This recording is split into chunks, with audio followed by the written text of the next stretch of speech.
Assalamualaikum. Welcome to my YouTube channel. Here I will teach you 9th class chemistry. इससे पहले आप मेरे channel को सब्सक्राइब करें और बेल आइकन को क्लिक करें और अगर मेरी वीडियो अच्छी लगे तो ज़रूर लाइक कीजिएगा। अस्सलामुअलैकुम दोस्तों, आज की वीडियो में मैं आपको बताऊंगी द मुस्लिम पीरियड। और जो पिछली वीडियो मैंने अपलोड की थी उसमें मैंने आपको बताया था the Greek period, importance of chemistry और केमिस्ट्री की डिफिनीशन। तो चलिए अब स्टार्ट करते हैं स्लाइड को देखते हुए। The Muslim period was from 600 to 1600 in the history of chemistry and is known as the period of alchemists.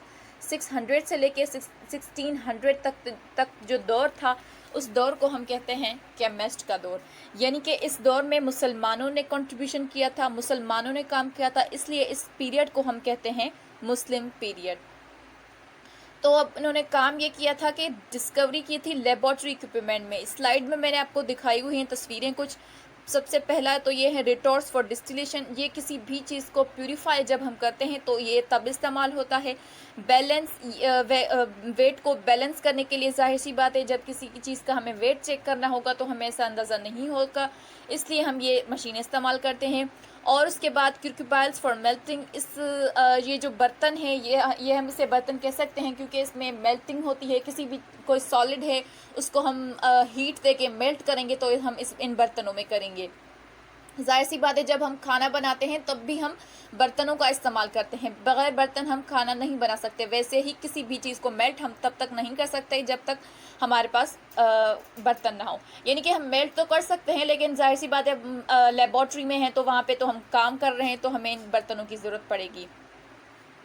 अब जो है जो बेकर्स हैं यानी कि इनमें केमिकल्स वगैरह रखे होते हैं हमने। और जो लास्ट है जो फ्यूनल। अब ये केमिकल रिएक्शन जब कंप्लीट हो जाते हैं तो छानने के लिए जो हम इस्तेमाल करते हैं ये वो छानी है, समझें। Contribution of Muslim scientist. अब देखते हैं कि मुसलमान कौन कौन से साइंटिस्ट थे जिन्होंने कंट्रीब्यूशन किया था मुस्लिम पीरियड में। सबसे पहला तो आता है Jabir bin Hayyan 721 to 803। He was generally known as the father of alchemy. यानी कि इसको केमिस्ट्री का बाप भी कहा जाता था, ये फादर ऑफ केमिस्ट्री भी कहलाया गया था। He was practical chemist and built their first ever chemical laboratory. इसने केमिकल लेबॉर्ट्री ईजाद की थी, यानी कि उसको बिल्ट किया था, उसको बनाया था। अब इसने काम क्या किया था देखते हैं। Invented experimental methods for the preparation of nitric acid, hydrochloric acid, aqua regia and white lead. यानी कि इसने वाइट लीड, एक्वारिजा और हाइड्रोक्लोरिक एसिड और नाइट्रिक एसिड की प्रिपरेशन के मेथड बताए थे, वो भी एक्सपेरिमेंट करके, यानी कि उसने करके दिखाए थे कि ये कैसे कैसे बनती हैं। He also develop method for the extraction of metals from their ores. यानी कि खाण से जो मेटल है, खाणों में जो मेटल होता है उसकी एक्सट्रैक्शन की थी, यानी कि उनको अपने खाणों से निकाला था। He invented the method of dyeing of clothes. यानी कि कपड़ों का रंग कैसे चेंज होता है इसने भी ये बताया था। यानी कि बताया नहीं था बल्कि ये मेथड बताए थे कि कपड़ों का जो रंग है वो कैसे चेंज होता है। He develop the process of golden script writing with iron पायराइड्स।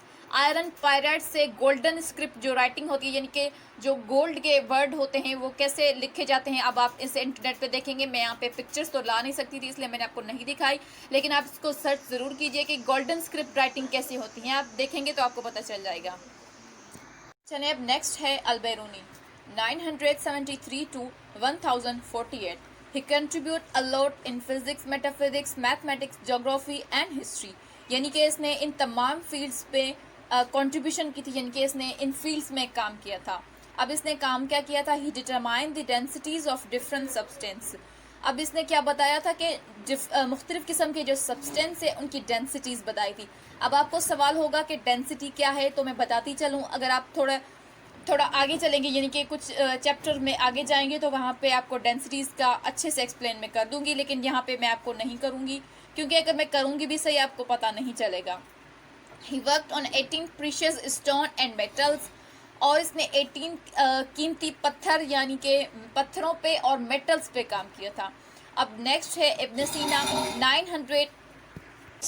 सीना 980 to 1037। He was famous for his contribution in the different fields. ये मशहूर था क्योंकि इसने बहुत सारी फील्ड्स में कंट्रीब्यूशन की थी।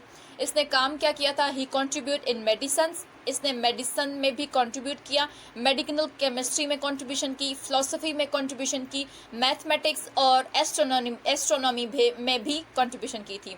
He studies the properties of minerals, और इसने क्या किया था, प्रॉपर्टीज़ बताई थी मिनरल्स की।